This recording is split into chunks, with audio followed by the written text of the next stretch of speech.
आप और हम यहाँ पर बैठ के बड़े प्रसन्न होते हैं जब घर पर हमें प्रवचन सुनने को मिलते हैं, लेकिन इस पूरी टीम को कितनी मेहनत करनी पड़ती है।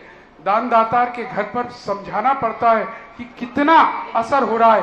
और कहना भी चाहूंगा, आप पूज्य भर तो बहुत आशीर्वाद देते हैं प्रत्येक दानदातार को, और आज मौका जिनवानी चैनल पर है तो आपको हम भी धन्यवाद देते हैं। लेकिन बुला रहे हैं वो ऐसे ही व्यक्तित्व जो जिनवानी चैनल के सीनियर वाइस प्रेसिडेंट हैं, श्रीमान सतपाल सिंह जी बत्रा, यहाँ पर आएंगे और अपनी जिज्ञासा प्रस्तुत करेंगे। जोरदार तालियों के साथ पहले स्वागत कर दीजिएगा, क्योंकि आज जिनवानी का कार्यक्रम है तो आज सारा कुछ इनके लिए। पहले महाराज श्री के चरणों में त्रिबार नमोस्तु नमोस्तु नमोस्तु महाराज श्री। महाराज श्री, एक मेरी शंका बहुत पुरानी है, लेकिन चूंकि आज मेरे मन में था तो मैंने कहा गुरुवर हमारे यहाँ पधारे हैं तो मैं ये रखूं। गुरुवर, जैन धर्म कई हजार वर्ष पुराना है, इसके बावजूद जितने भी हमारे तीर्थ स्थान बहुत सारे नष्ट कई संप्रदायों के द्वारा कर दिए गए, या आज की तारीख में जैसे समेत शिखर और गिरनार पर्वत की बात करें तो वहां पर भी इस तरह की बहुत सारी अपना घटनाएं होती हैं। तो महाराज श्री, मेरा सिर्फ एक अपना जिज्ञासा, हालांकि ये मैंने प्रश्न अपने सीएमडी साहब से भी किया था, मैंने कहा हमें जैन समाज में अहिंसा का पाठ पढ़ाया जाता है, ये बहुत ही उत्तम है, लेकिन महाराज श्री जब हमारे धर्म पर कुछ इस तरह की अपना कुछ यानी कि कुछ अपना इस तरह के हमले होते हैं या इस तरह की कोई जो अपने यानी बाधाएं होती हैं, तो वहां पर हमें थोड़ा सा दबंग क्यों नहीं होना चाहिए?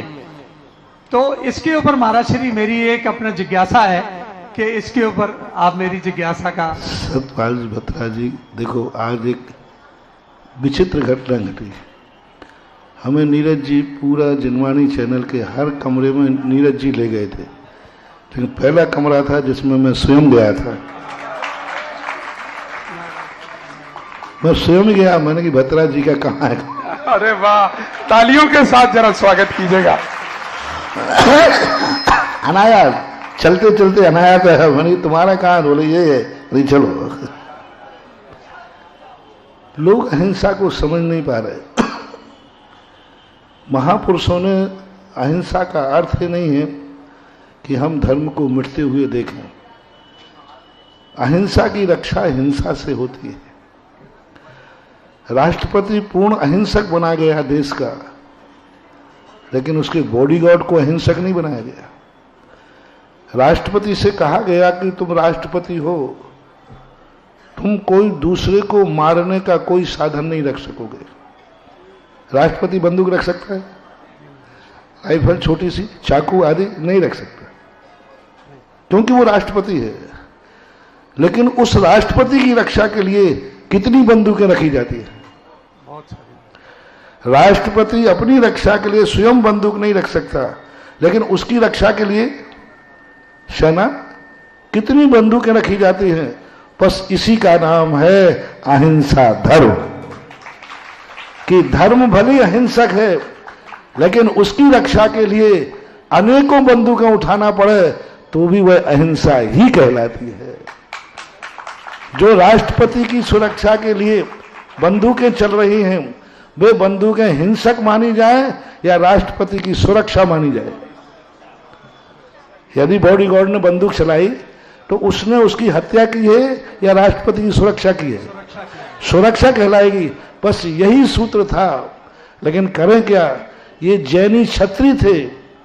जैनी क्षत्रिय होता है तब अहिंसा की रक्षा हिंसा से करता है, क्योंकि धर्म अहिंसक को तलवार तो नहीं देगा, लेकिन उस अहिंसा की रक्षा के लिए अनेकों तलवारें बांट देगा। तो भक्तों के लिए ये करना चाहिए था, लेकिन जैनी क्षत्रिय थे। दुर्भाग्य है, इस कलयुग में जैनी बनिया बन गए। बनिया जब क्षत्रिय बनेगा तो अहिंसा की रक्षा अहिंसा से नहीं हो सकती है। अहिंसा की जब भी रक्षा हुई है हिंसा से हुई है।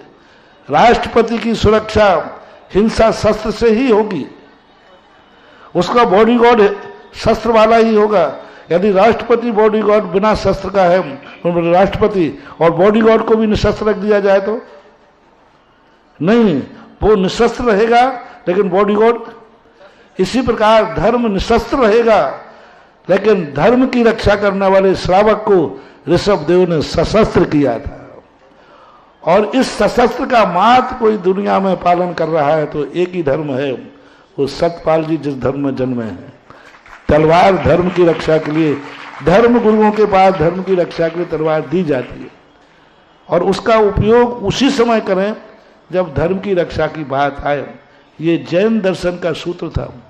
ऋषभ देव ने जहां अहिंसा का सूत्र ये पिछी दी है, वहीं ऋषभ देव ने श्रावकों को इसकी रक्षा करने के लिए तलवार दी। असी मसी कृषि वाणिज्य और शिल्प। आज ऋषभ देव के अनुयायियों में दो चीजें दी थी उन्होंने, एक तलवार दी थी और एक पिछी दी थी। आज ऋषभ देव के अनुयायियों में पिछी तो हम लिए हुए हैं लेकिन जैनियों में से तलवार गायब है। पिछी तो है कि नहीं, लेकिन तलवार ऋषभ देव ने दो दी थी, पिछी दी थी और तलवार दी थी। पिछी गायब हो गई, पिछी सुरक्षित है, तलवार गायब हो गई, इसलिए पिछी संकट में पड़ गई। और यदि पिछी के साथ तलवार भी क्षत्रियों के पास होती तो पिछी भी सुरक्षित रहती और आताताई भी पलायन कर जाता। तो ये धर्म की परिभाषाएं बहुत गहरी हैं। ये हिंसा नहीं कहलाती है। अहिंसा की रक्षा करने के लिए जो हिंसा का रूप लिया जाता है वो अहिंसा की सुरक्षा कहलाती है, वो हिंसा की कोटि में नहीं आती है। चलिएगा, बहुत बहुत धन्यवाद सतपाल सिंह जी बत्रा। पूज्य श्री, आप तो पहचान गए हैं लेकिन सबसे अधिक प्रसन्नता ये लोग हमारे से जब मिलते हैं, जब आचार्य श्री इन सबको डायरेक्ट आशीर्वाद देते हैं, बच्चों की तरह प्रसन्न होकर आते हैं और कहते हैं आचार्य श्री ने हमको बुलाकर आशीर्वाद दिया, तो हमें भी बड़ी प्रसन्नता होती है।